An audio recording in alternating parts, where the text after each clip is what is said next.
going to full screen mode here, and go ahead, and if you have any questions as we go along, you can go ahead and enter them into chat or in the questions section. But we're going to save answering questions for the end of our section here. That's right. So by way of introduction, my name is Julius Shaw. I'm a management consultant here at Creo. I've spent a fair bit of time in the startup world, where very much this problem of MVP is prevalent. I don't want to talk about that a whole lot now. We'll talk about that a little bit more as we get into the 7 deadly sins. And I have with me Marcus Blankenship. Marcus? Hi, Julius. Boy, it seems odd just to say hi to you. Yeah, well, we're sitting right next to each other. This isn't NPR. I'm Marcus Blankenship. I'm an owner, a partner here at Creo, and we've done quite a bit of work with startups in Silicon Valley and on the East Coast. And so what we wanted to go over today was the 7 deadly sins of MVPs. And this is really born from personal experience. We didn't do a lot of academic research. These aren't big trends. This is what we've seen firsthand, where people are struggling to understand the concept and to really craft MVPs that are meaningful for them. And so we'll go through our 7 deadly sins, and we have a bonus as well at the end. We have an 8th deadly sin that we will name.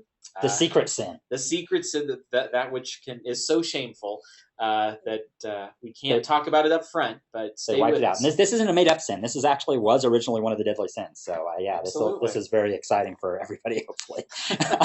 But all joking aside, I just want to make sure that we're setting a little bit of a baseline, just to understand what we mean when we say MVP. So Marcus, do you want to explain what we mean by MVP? So what we mean by MVP is the idea of building a product to test the market, not building a product which is going to revolutionize or necessarily bring in a lot of revenue, but a product which tests a hypothesis.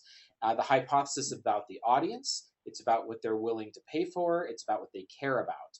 And we have to, as has become commonplace literature and the whole idea of MVP over the past few years, we have to step outside of our own offices, of our own rooms, of our own mindsets, and we have to connect with customers. And so an MVP ought to be a learning opportunity by which you measure the value of the idea and the product directly against the people who you're going to ask to give you money for it at some point. Yeah. So this is a pretty big deal, and I don't want to spend a bunch of time on that. So why don't we jump into our first of the 7 deadly sins? Now, don't think anybody was expecting this, but you're going to get to learn not just about deadly sins, but a little bit of Latin today. A little bit of Latin. So gula is Latin for gluttony, and when we talk about gluttony in the context of minimum viable products, we're really talking about products where you're building too many features. Can you give us some examples of that, Marcus? Absolutely. This is, in fact, this is the first deadly sin we chose because the M in MVP is minimum. You want to measure something with as little effort as possible and understand whether or not it will resonate with your audience and they will pay you for it. And again, these terms come out of the startup world where people are A, looking to move very quickly, and B, looking to connect with their audience and get feedback, and C, we start introducing concepts around iterate and pivot. And I don't know if you're familiar with those terms, but to iterate is to do another version of your MVP, to learn more or to learn something else. And to pivot is to change the direction or the velocity of your MVP, to realize and take the learnings that you've gotten and to make a change in direction, in audience, in features. So the idea of too many features comes from folks coming to us, oftentimes not from startups, frankly, and saying, I want to release this product, and it has to do these 42 things really well. Too many features. And they use the word MVP, and at first, to us, that's exciting, and then we realize when they want to serve 7 audiences and put out all these features, that they're committing this first sin. And I think it's important for us to be clear that this isn't necessarily bad in the point of view of just a product, right? I mean, a product might need 47 features, Absolutely. But that's not an MVP. An MVP is a learning process. And there's nothing wrong with building products. Absolutely. But if you don't know that your product is going to be successful, right? If you haven't, this isn't about knowing just personally, it's like, oh, I love this product, it's great. This is about real people that you would, that represent those that you would ask for money, giving you money for it in the case of a commercial enterprise, or maybe if it's a nonprofit making a donation to something or volunteering time, whatever it is that you're trying to really get, that you care about at the end. If it doesn't get people really wanting to do that and have them beating down your door, then you might be well served by staying in this MVP world and iterating and finding the simplest thing that you could possibly do to prove out the next hypothesis about what's going to get people to that point. Right. So, I think my favorite example of this, I want to give a concrete example of all of these as we talk about this, because it's pretty, a little bit ivory tower for my taste to just talk about these in theory, is actually how I was introduced to this product, this idea. So Tim Ferriss, famous author, wrote a book called The 4-Hour Workweek. He's written a few other books since then. That's the most famous book. This was way back in, gosh, it feels like it was a decade ago, but it was probably back in the mid 2000s. May have been a decade ago. That he wrote this book, and he talks about testing the idea of selling these French shirts, right? These French shirts that were cool looking, and if this was going to be your business, would that be a profitable business? And he asked the question, what's the simplest thing you could do to test if people would buy this? And the simplest thing was actually to put up a one-page website with a buy button for one of these shirts. And when people clicked the buy button, it didn't do anything except for pop up a thing saying, sorry, we don't have the shirts available right now, but give us your email and we'll send you one. That's a pretty strong buying signal that somebody is willing to buy that shirt. That's a very good example of an MVP. And that's extraordinarily low effort. He didn't have to figure out the shirt designs, source the manufacturing, figure out the shipping, get your credit card processor set up. All he wanted to know was, would people buy these shirts? Yeah, and if he didn't have the skill to build an HTML page, he could have gone to the local college and gotten a comp sci student for $50 to crank that out, and been testing his hypothesis that day. And nowadays, you could go to Unbounce or many of these other places, was it Launch Rock or other kinds of things, and literally pick a theme and find out in, like you said, in a day, in 2 hours, if this idea is going to have any resonate with the people that you're driving traffic to your page. Yeah, and then start driving that traffic, right? Spend some money on Google AdWords or Facebook ads, or promote it to your social media network if you've got a big enough network to drive people there. And find out what really they do. So it's funny because Launch Rock, actually, one of their I don't know if are you familiar with Launch Rock? Yes. Yeah. So one of their benefits, they call it, is they give you extraordinarily limited space to explain your product. And that's by design. That's different than Kickoff Labs and Unbounce and things like that, because the idea is you ought to have exactly one selling proposition. You ought to be testing one thing very quickly. So they don't really allow you to have too many features, at least when you use their website to launch it. And I think that idea is particularly relevant, once again, in the idea of an MVP, right? As a product, I mean, I come from a bit of a direct marketing background. A long form sales page can convert greatly, right? But that's not about an MVP, right? That's about selling a finished product, right? Once you've gotten and you've figured out all those hooks. So I think the other thing I will say here is people do, especially again, companies who are established, corporations who people have heard of this term MVP, it sounds great, and yet they've got deep pockets. They will come in and say, we want to do an MVP on a new product to launch. And they then start thinking that launching it once and walking away from it is really what they're going to do. And so they're not looking at it as a learning exercise. They're looking at it, and we're going to get to more about this, but they're looking at it as though, well, let's cram as much into there as we can on the first one, because that will be better and more impressive. I think there's some AT&T commercials, right? Like, is one better than two? All the kids go, oh yeah, more is better. Well, not in MVP land. Yeah. MVP, simplest thing you can do to test one thing. So too many features, definitely a deadly sin for MVP. So we could talk about this for an entire webinar, just gluttony. But let's move on to the second deadly sin for MVP, which is sloth, acedia, which I don't have any idea if that's how you're supposed to pronounce it. The good neuse is this is Latin, so nobody else does either. So Excellent. That's how I pronounce it. Too slow to market. How have you seen that, Julius? Well, I'm gonna actually talk about a project that we were all involved with. I'm just gonna call it the project. Let's just do that. Because this was a perfect example of a client that wanted to do an MVP. We'd done some other work with this client, and we had a pretty good relationship with them. We're like, yeah, we'll try out this MVP thing, and we sat down and spent some time with a group of us here in the Creo offices for about a week, all in the same room, a bunch of their people, a bunch of our people, figuring out what we wanted to build. And the project is this was done a while back now. The project is still not on the market. Right, and it went from a glimmering, really beautiful, elegant, small idea, which we all were extraordinarily excited about. Yeah, I still want the original product. I'd love to have it. I do too. And because of the first sin, in some ways, Yeah. gluttony, it grew into this monster that was so complicated, that was so overwrought, that it still hasn't been released. And it hasn't even, I mean, to be honest, it hasn't even really been started, right? They're still sort of as we know. thinking about it for the most part.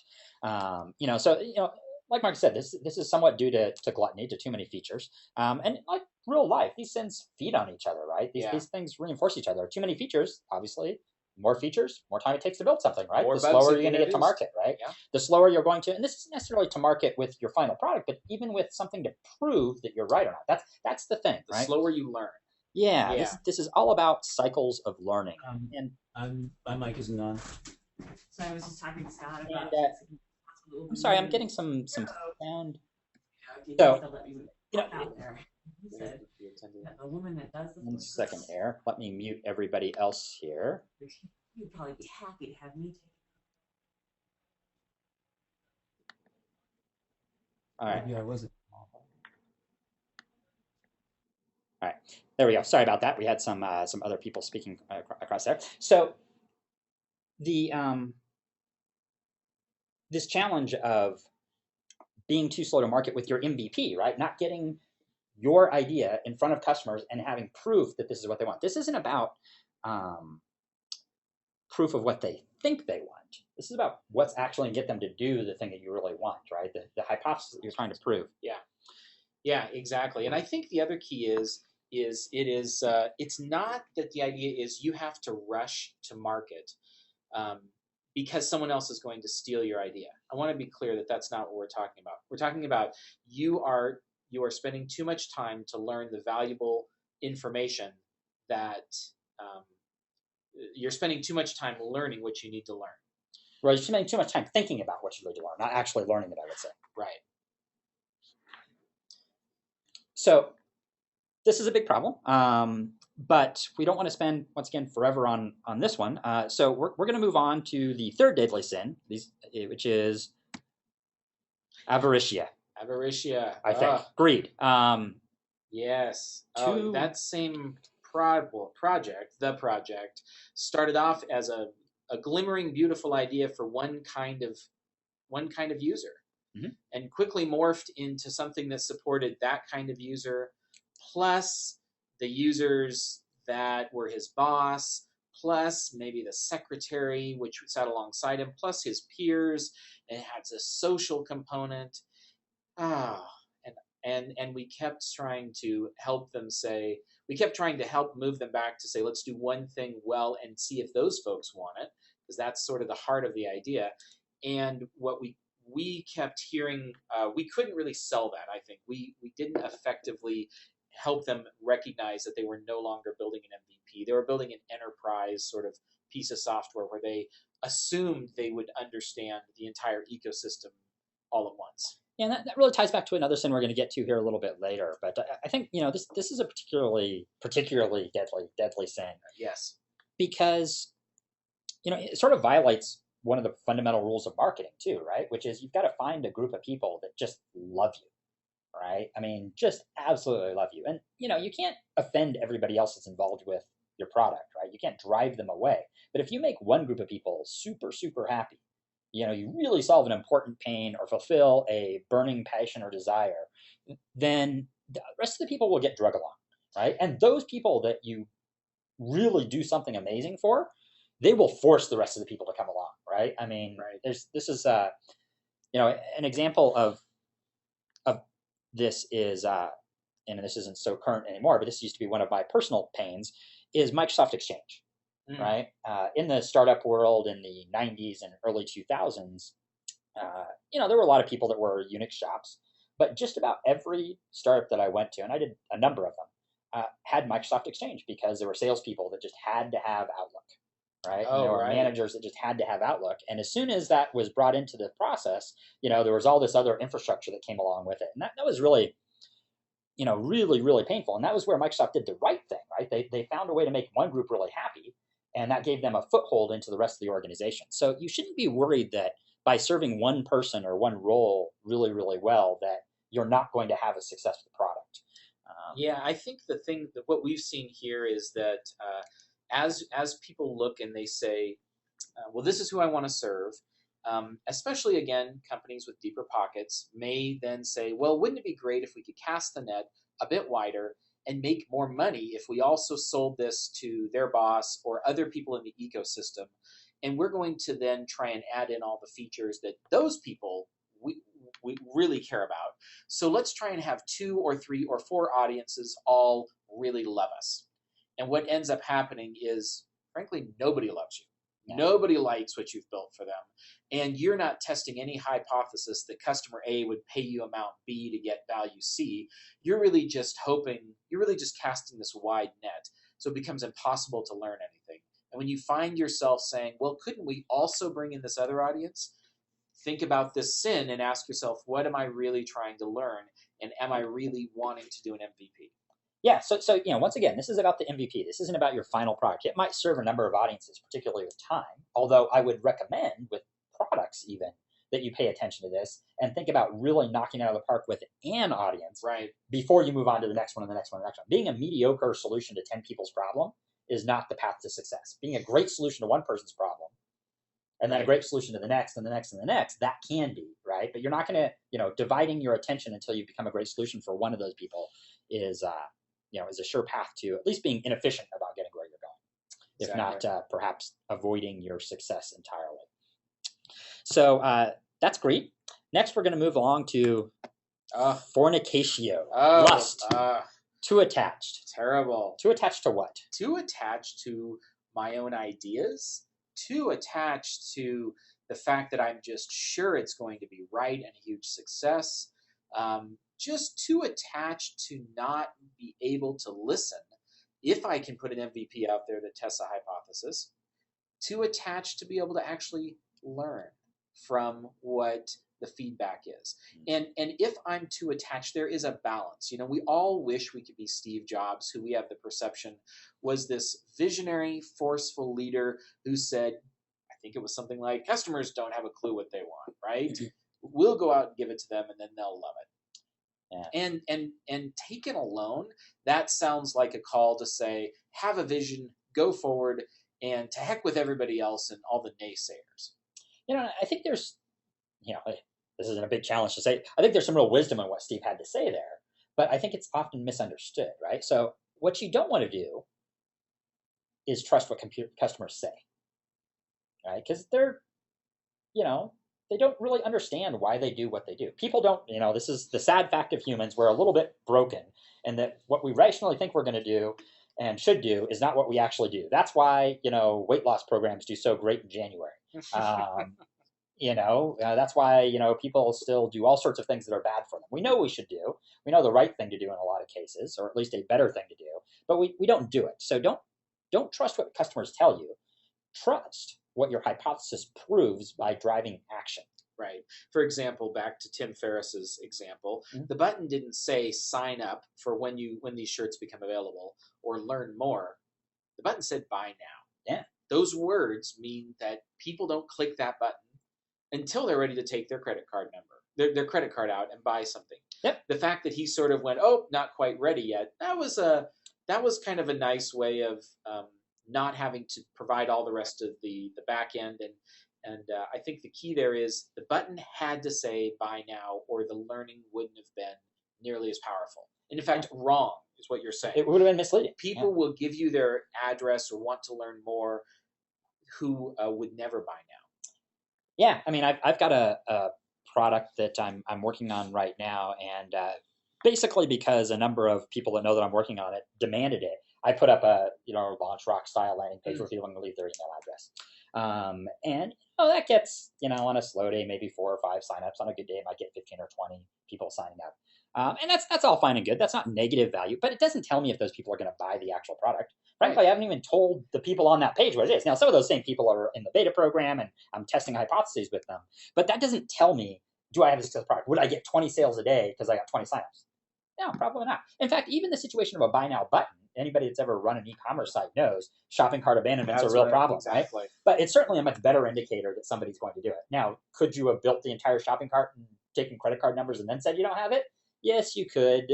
That's starting to push a little far into the unethical side of things, That's what I would say. yeah. Right? You don't want to take it that far necessarily, but you do want to test the real action, and you do, to the point of the sin that we're talking about right now, lust. You do need to be open to, I'm going to change my behavior based on that. That doesn't mean you don't try something else because you think you've got a really good idea and you're going to try another hypothesis of how to get people to do that, right? Maybe the button was just poorly placed or something like that, right? Maybe the design of the page looked horrible, so nobody was going to buy, a fancy pants front shirt because the design of the rest of the site looked bad, right?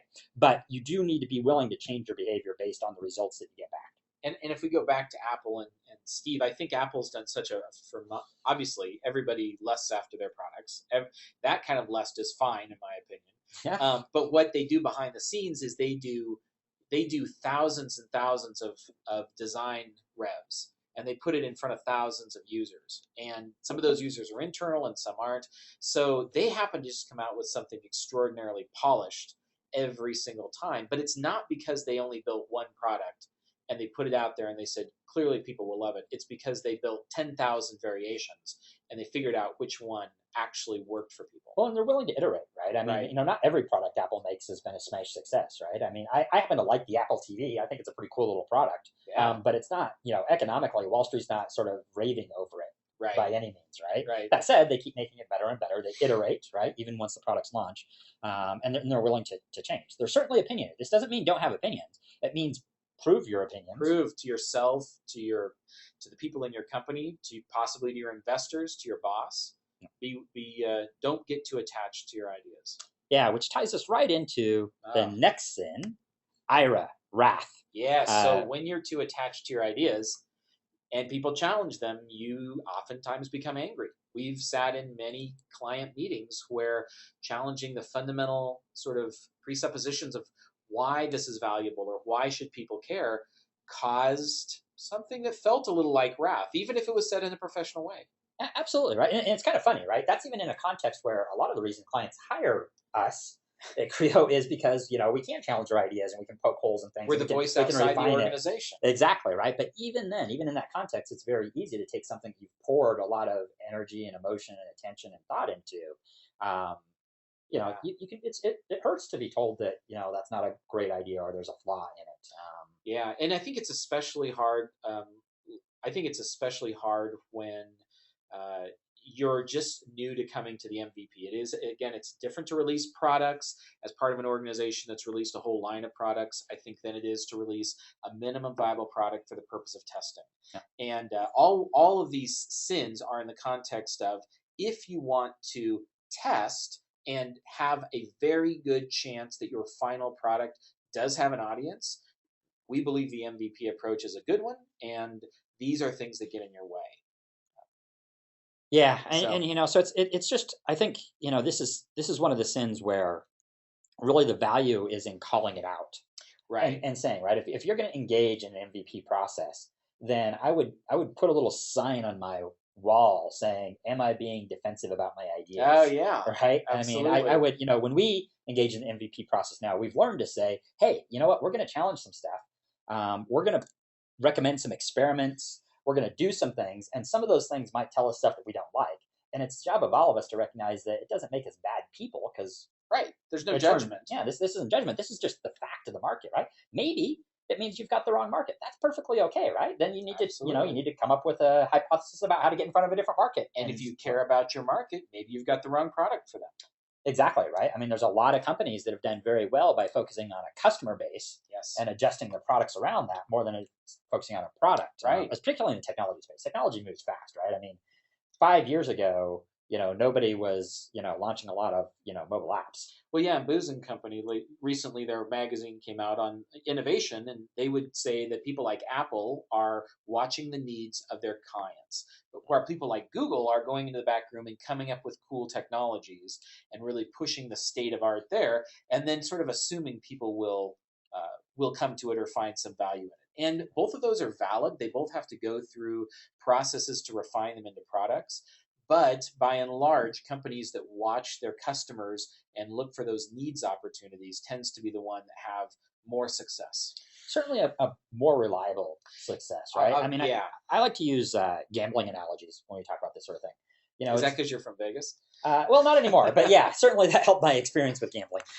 You know, there's a lot of different types of gambles in the world, right? There's gambles that are, you know, low risk, high reward sort of gambles, like playing the lottery, right? For $1, you can buy a lottery ticket that might win you $1 million or 10 million or 20 million or whatever lotteries go for these days. And that's okay, right? Because it's a low investment. Similarly, there's types of gambling where if you're good at them, you can kind of make your money last, right? You can play blackjack. If you're a good poker player and you can read people well, you can maybe even reliably turn a profit on it. But playing blackjack is a very different gamble than playing roulette.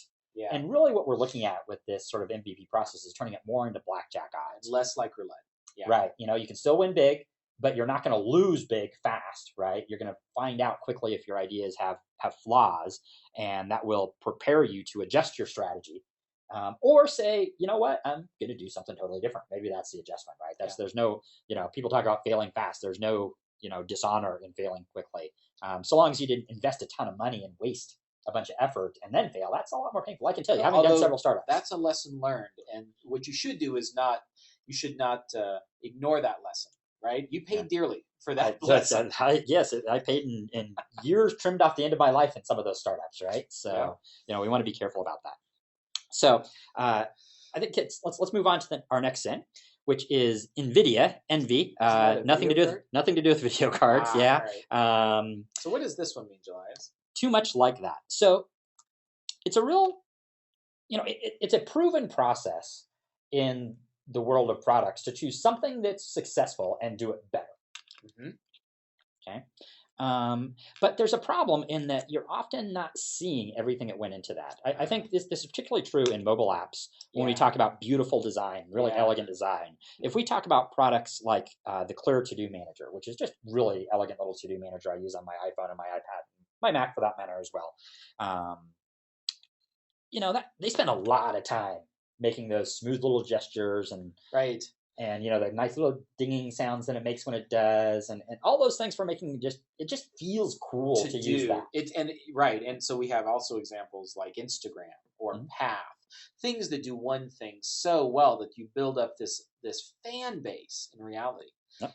And those are great products. But what we hear when people come to us is they will say, I want this thing to do something and I want it to be kind of like Path, or I want it to be beautiful like Instagram, or I want it to be really easy to use and completely intuitive like Clear, right? And it's always I want to be like them. And what they're doing is they're looking at the current state and they're envying those products. And they're not typically, at least we've never seen anybody who said, and I realized they did 1,000 iterations and they've been at it for 5 years.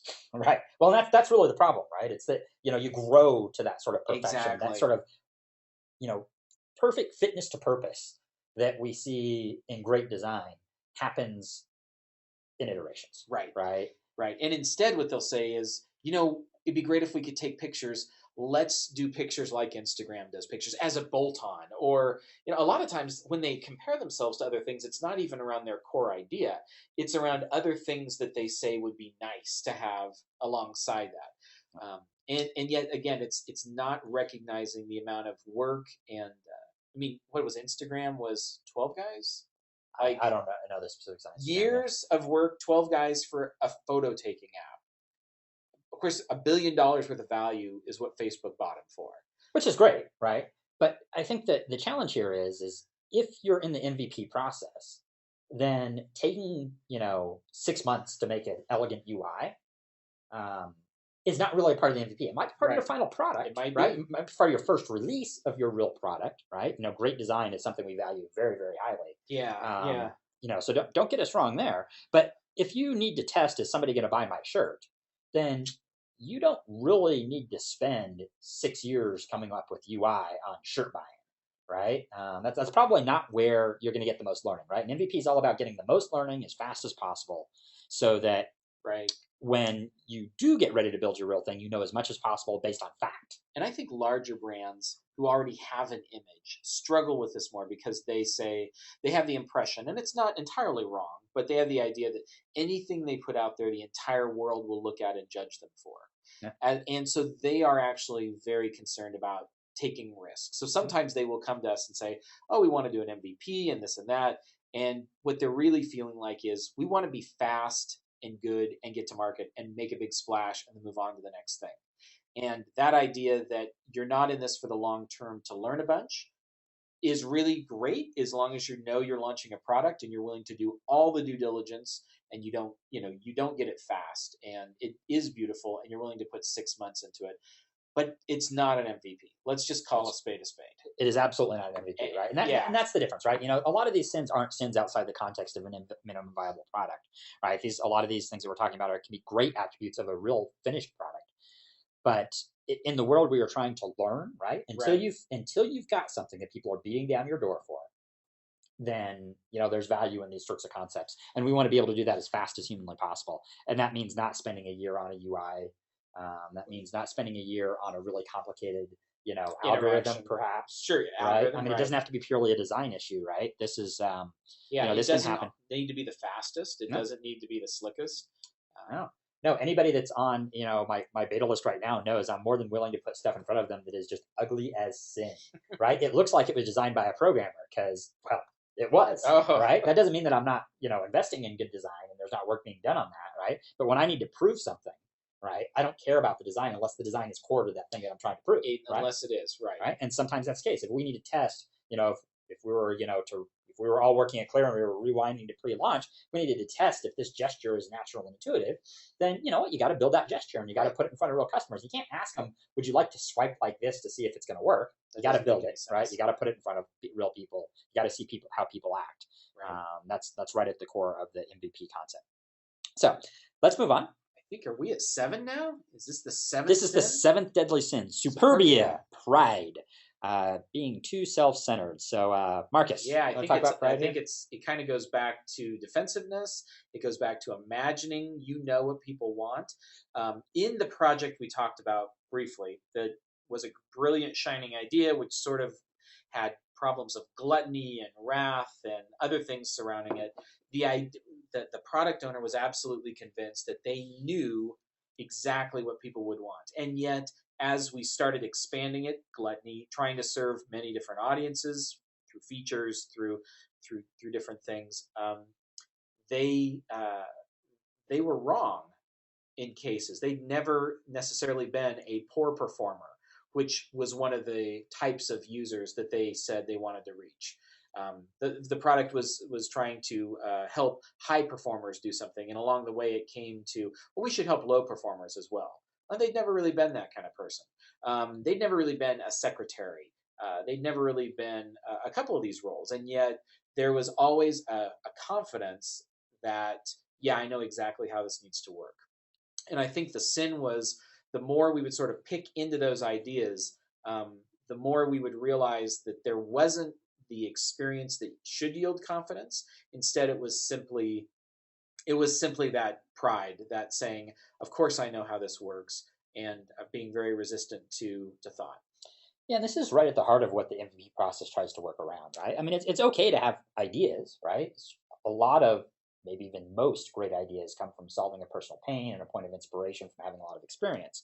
The MVP process lets us prove where we're right and where we're not. So really, using a methodical process of looking at all of your assumptions, coming up with ways to test them, testing them, and then changing behavior based on the results. That's what an MVP is all about, right? That's what this is meant to do. And it helps to oftentimes to have some frameworks to work with that. I'm a big fan, I know you are as well, Marcus, of the business model canvas. Absolutely. That lets you look at your whole business and all the different parts that can go into making a successful business and look at each one and say, okay, what are my assumptions about this part right here? What are my assumptions about, vendors that are going to support the process? What are my assumptions about cost models? What are my assumptions about the value that I'm delivering, right? Are people actually going to want this, right? And sort of iterate through each one of those and be like, okay, this one, I think this is the answer.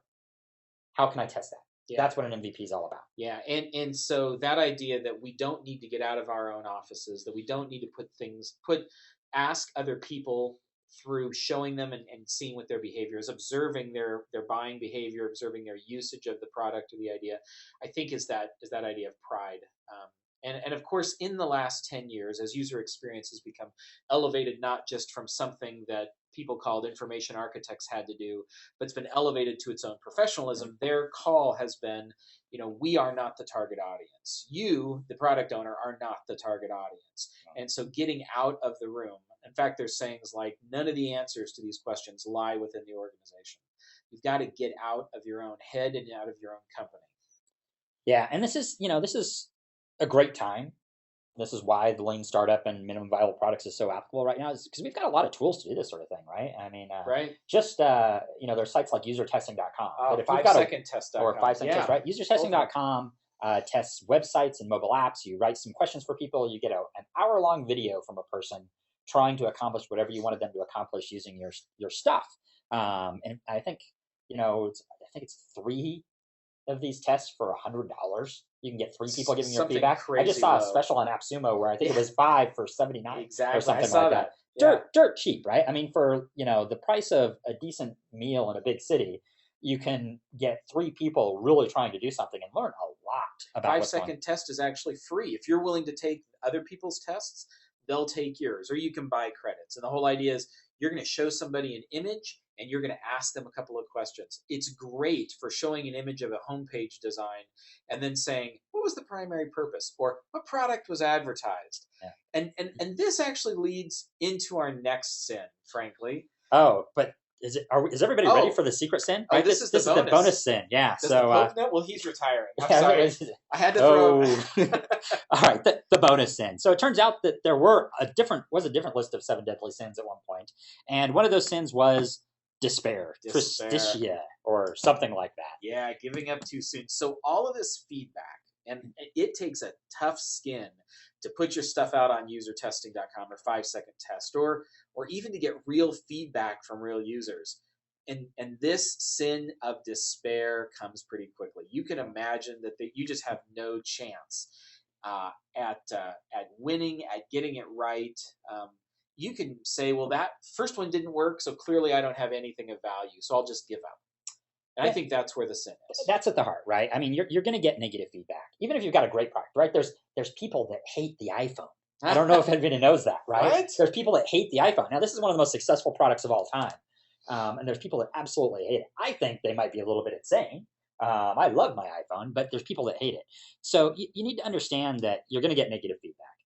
And it's better to get that negative feedback and know that that's okay. This is just a test, right? This isn't, the big game, right? This isn't win all, lose all. Right. And that's really core to this MVP process. And I think to committing to building a great product, even after you're out of the MVP phase, is you're going to have rough times, and if you're not committed to iterating and getting better and listening to people and adjusting as the market changes, right? Even if you have the perfect product today, in a couple of years, it's probably not going to be the perfect product, right? The world's going to change, technology is going to change, people are going to find new needs, right?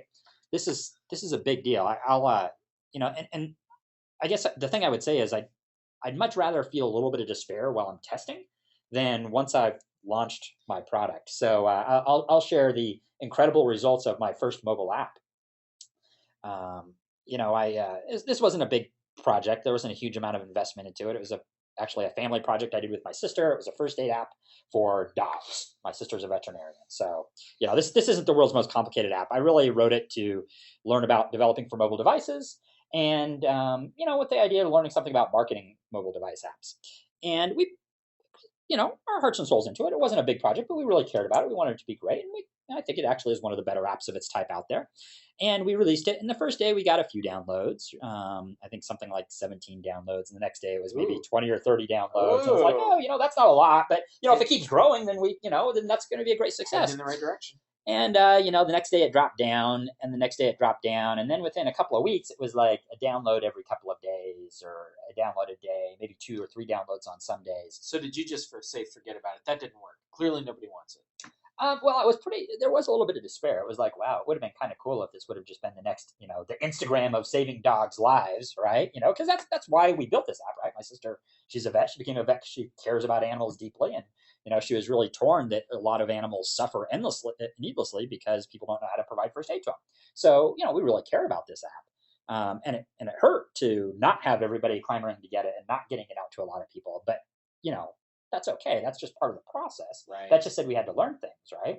And so we made adjustments, right? And these days it's on the ranking list in a couple dozen countries most of the time, right? And it's doing really well, but it's doing well because we didn't give in to despair, right? Yeah. You're likely, every once in a while somebody wins the lottery and gets lucky, right? But you're likely not going to have the success when you first start. Don't bet on that as your process. No.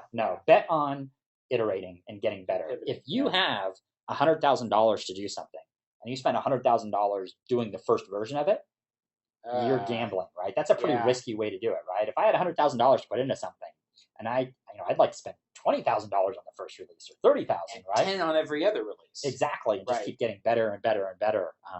Or really investing that money maybe pre-release into this MVP sort of a process where I'm proving every little assumption and really learning what people want, what people need, not sort of betting it all on black my first spin of the roulette wheel. Your whole year's salary there. Yeah, and if that doesn't win, then I'm done, right? And if it wins, then great. There's champagne for everybody.